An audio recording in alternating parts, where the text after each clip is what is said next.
Please be seated.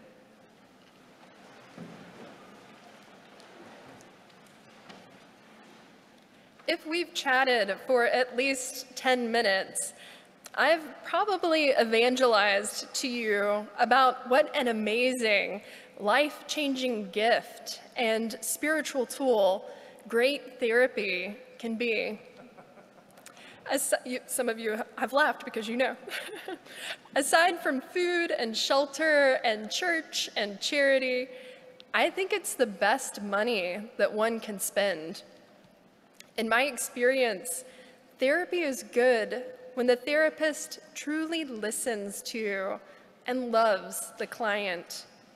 And therapy is great when the therapist understands the client and can reflect truths back to the client, not only in the language that the client speaks, but also exactly when that truth can be heard. Devin and I have moved all over, and so I've been lucky enough to work with a few therapists. In the last sessions that I've had with these folks, I've always been tempted to ask, okay, so for real, what are my deep problems? The ones I can't see. What's holding me back that I don't even know? I did ask this once, the first time I tried therapy. The therapist just warmly smiled back at me in a way that made me think of Jack Nicholson in A Few Good Men. You can't handle the truth. Jesus said to his disciples, I still have many things to say to you, but you cannot bear them now. There are just some things we need the fullness of time in which to grow in understanding.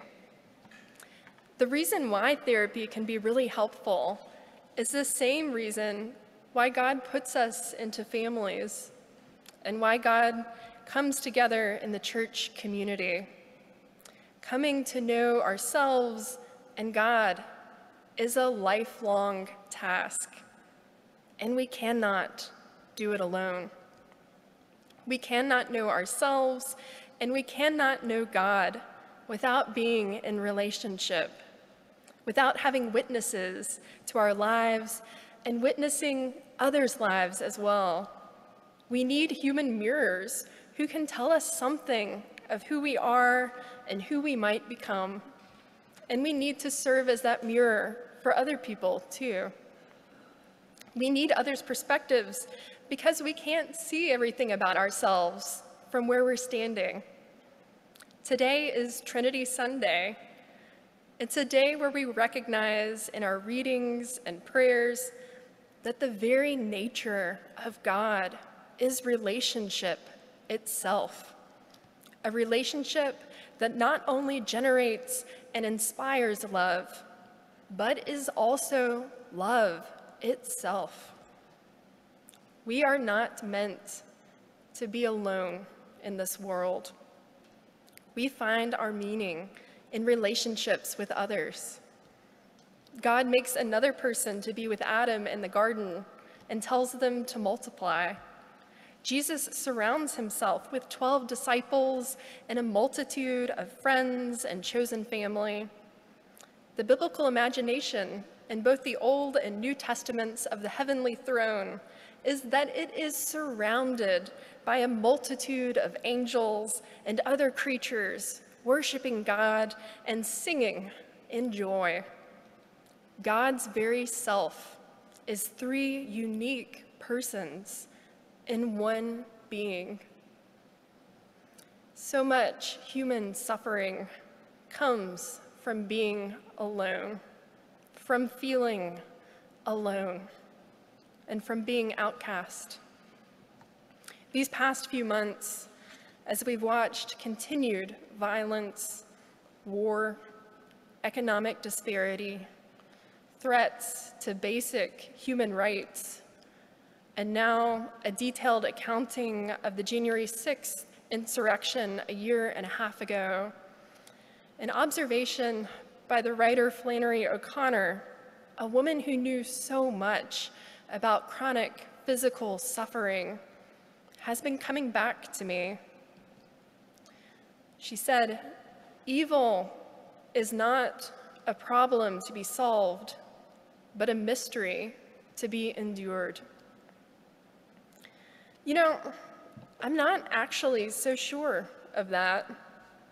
There are certainly wicked problems that seem so big that they can only be endured. But at every baptism, we promise again to renounce evil and strive for justice and peace.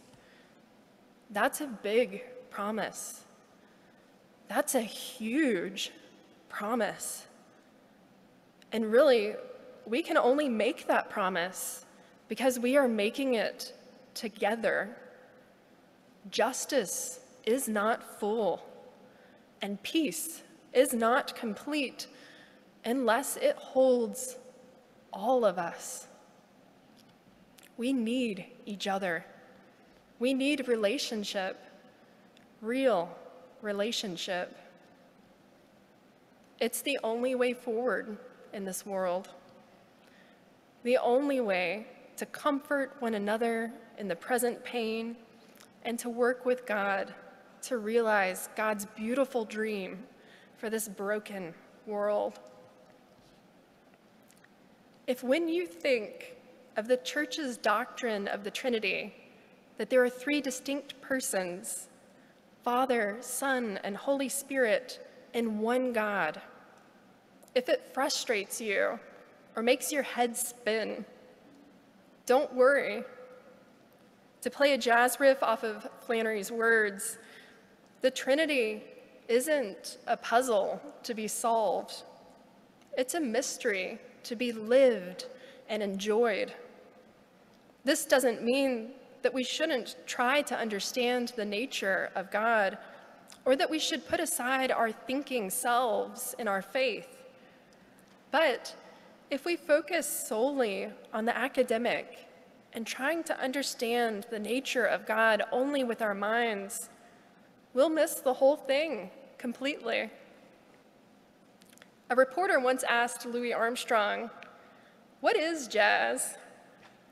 He playfully replied, "If you have to ask what jazz is, you'll never know." We can define elements of jazz, syncopation and rhythm and swing. We can talk about its evolution and history, how it grew out of the Black community in New Orleans from African music and blues and ragtime as a joyful resistance to empire. But the only way to truly know in your soul what jazz is to experience it. Nobody else in this world can do that for you. And it involves your whole being. Sinking into Miles Davis's album, Kind of Blue, and feeling its present and unrehearsed spontaneity. Being pierced by Billie Holiday's smooth and melancholy voice, and feeling that joy and pain that she's singing about all at the same time. You can read about those things, but it's just not the same. Knowing in your mind about jazz is not the same as experiencing jazz and knowing it in your soul. And knowing in your mind about God is not the same as experiencing God and knowing God in your soul.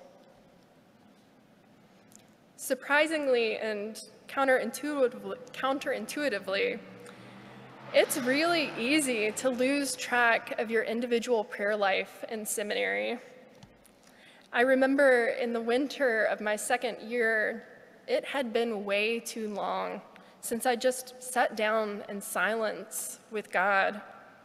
And so I went to the chapel in the early evening as the sun was setting. It was completely empty, and the space was falling into darkness. And I was exhausted. I was really enjoying the silence and just being and holding with God the things that I was happy about and the things that I was anxious about and wondering about this unfolding call to priesthood and what it was going to look like in my life. It was so quiet, and I had not been that still in what felt like ages. So naturally, without even realizing it, I began falling asleep. And in that liminal space between waking and sleeping, the words came to me, "I dearly love spending time with you. I dearly love spending time with you." It was not a reprimand for being away. It was a welcome home.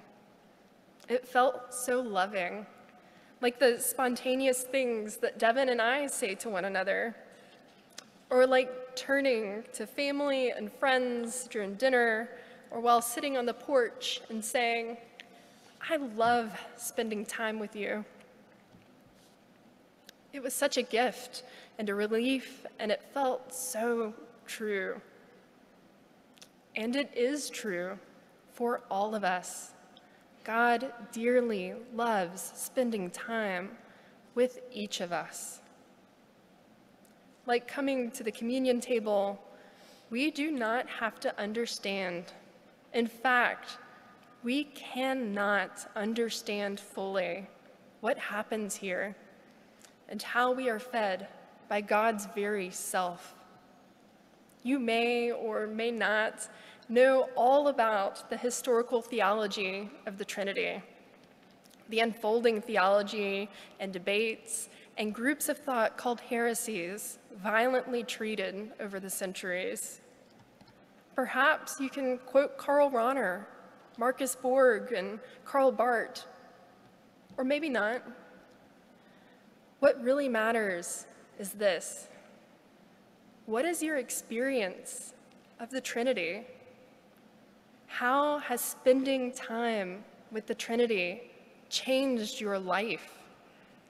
How do you see God the Creator, God the Redeemer, and God the Sustainer showing up in your life right now?